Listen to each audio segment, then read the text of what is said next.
మనిషి నవ్వే క్షణాలు అబద్ధాలు కావచ్చు, కానీ ఏడ్చే క్షణాలు మాత్రం ఖచ్చితంగా నిజాలే. కఠినమైన జీవిత సత్యం ఏంటంటే, ఆరుబయట గడ్డి పెరిగినంత త్వరగా తులసి చెట్టు పెరగలేదు. అలాగే మోసం చేసినవాడు అభివృద్ధి చెందినంత వేగంగా మంచివాళ్ళు అభివృద్ధి చెందలేరు కాదంటారా? విలువలేని ప్రేమను నువ్వు ఎంత ప్రేమించినా చివరికి నీకు ఆ విలువే లేకుండా పోతుంది. కాబట్టి నీ విలువను తగ్గించే ఏ బంధాన్ని కూడా విలువగా చూడకు.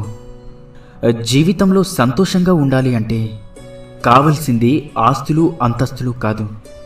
నీకు నేనున్నాను అని ధైర్యం చెప్పేవారు ఉంటే జీవితమంతా సంతోషంగా జీవించగలం.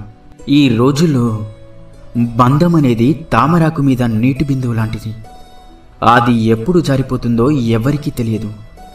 అందుకే ఎవరి మీద ఎక్కువగా ఆశలను పెంచుకోకు. ప్రశాంతంగా జీవించండి.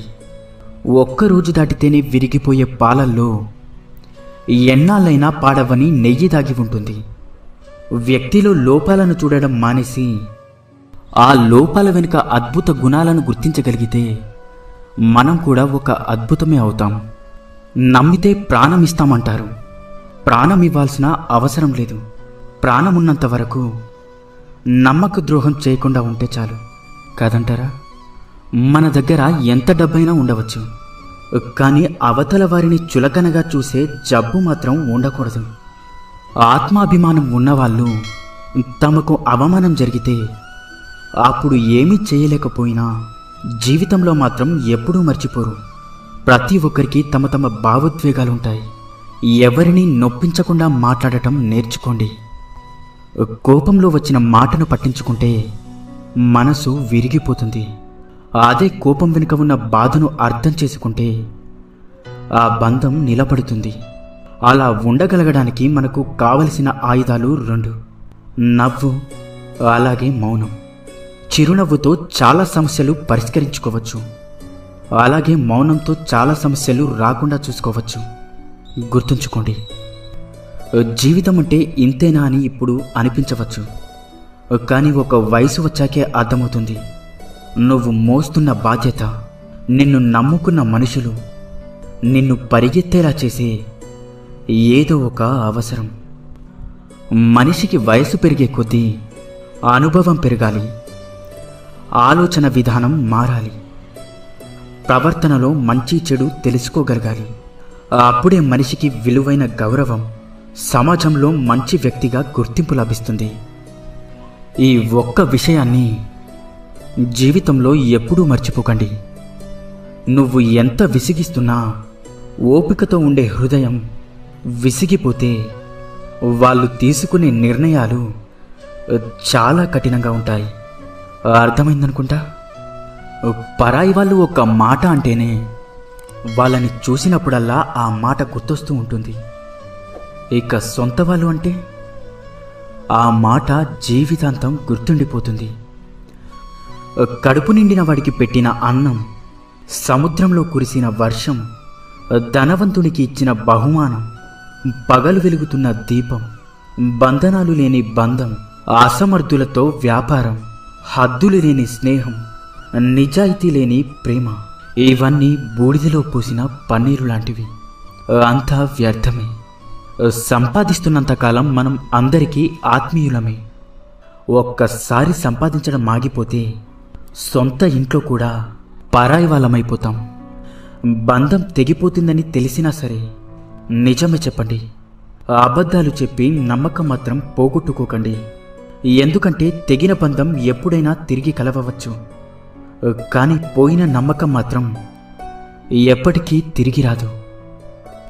అందంగా లేదని భార్యని, అర్థం చేసుకోవడం లేదని భర్తని, నీకు అండగా ఉండడం లేదని తమ్ముణ్ణి, అహంకారం చూపుతున్నాడని అన్నని, ఆస్తి పంచడం లేదని అమ్మా నాన్నని, అవసరానికి ఉపయోగపడడం లేదని అక్కా చెల్లెల్ని, అవసరానికి వాడుకున్నాడని స్నేహితులని, అలా అందరినీ వదిలేసుకుంటూ వెళ్తుంటే చివరికి ఏదో ఒకరోజు మనం కూడా ఈ ప్రపంచాన్ని వదిలి వెళ్ళాల్సి వస్తుందేమో. ఒక్కసారి ఆలోచించు. తీపి ఉండాలే కానీ చీమలకి కుదవా. కాసులుండాలే కాని చుట్టాలకేం కొదవ. ఉప్పు తగిలితే చీమలు ఎలా అయితే చెదిరిపోతాయో, మనకు నొప్పి కలిగినప్పుడు కూడా చుట్టాలు అలానే వెళ్ళిపోతారు. మనసు ఒంటరిది.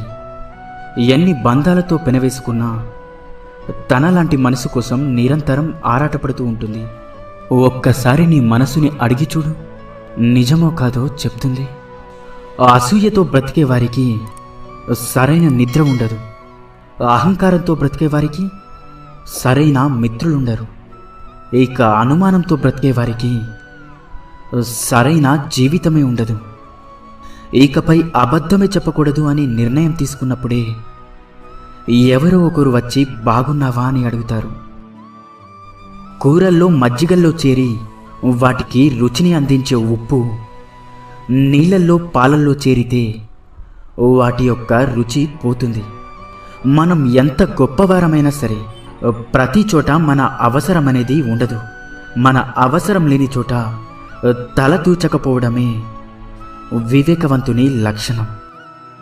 వాడుకోవడం తెలిసిన వారికి వదిలించుకోవడం కూడా తెలుసు. జాగ్రత్తగా ఉండండి. సంతోషం అనేది ఎన్ని వేలు ఖర్చు పెట్టి ఎన్ని ఊర్లు తిరిగినా రాదు. మన అనుకునే వారితో ఒక్క 10 నిమిషాలైనా మనసు విప్పి మాట్లాడితే నిజమైన సంతోషం దొరుకుతుంది. రక్తం చుక్కలు చిందించకుండా మనిషిని మానసికంగా హింసించి చంపే ప్రమాదకరమైన ఆయుధం మాట. దానిని మూర్ఖుడు వాడిన తర్వాత ఆలోచిస్తాడు. తెలివైనవాడు ఆలోచించి మాట్లాడతాడు. జీవితంలో కొన్నిసార్లు ఒంటరిగా నడవడం కష్టంగా ఉండొచ్చు. కానీ ఆ ఒంటరితనమే డబ్బు విలువ, మనుషుల విలువ, సమయం యొక్క విలువ, అలాగే జీవితం యొక్క విలువ అన్నీ నేర్పిస్తుంది. కారణం లేని కోపం, గౌరవం లేని బంధం, బాధ్యత లేని యవ్వనం, అలంకరణతో వచ్చే అందం ఎక్కువ కాలం నిలబడవు. మనం బాగుండాలి అనుకునేవాడు కోపంగానే మాట్లాడతాడు. మనల్ని మోసం చేయాలి అనుకునేవాడు ఎప్పుడూ నవ్వుతూనే మాట్లాడతాడు. ఎంత బాగా బండిని లాగినా గుర్రానికి జాటి దెబ్బలు తప్పవు. ఎంత రుచికరమైన పండ్లు ఇచ్చినా చెట్టుకి రాళ్ల దెబ్బలు తప్పవు. అలాగే ఎంత గొప్ప వ్యక్తిగా ఎదిగినా నీకు కొందరి విమర్శలు మాత్రం తప్పవు. ఇన్ని మంచి సూక్తులలో మీకు ఏ సూక్తి నచ్చిందో కింద కామెంట్ చేయండి. అలాగే ఈ వీడియో మీకు నచ్చినట్లయితే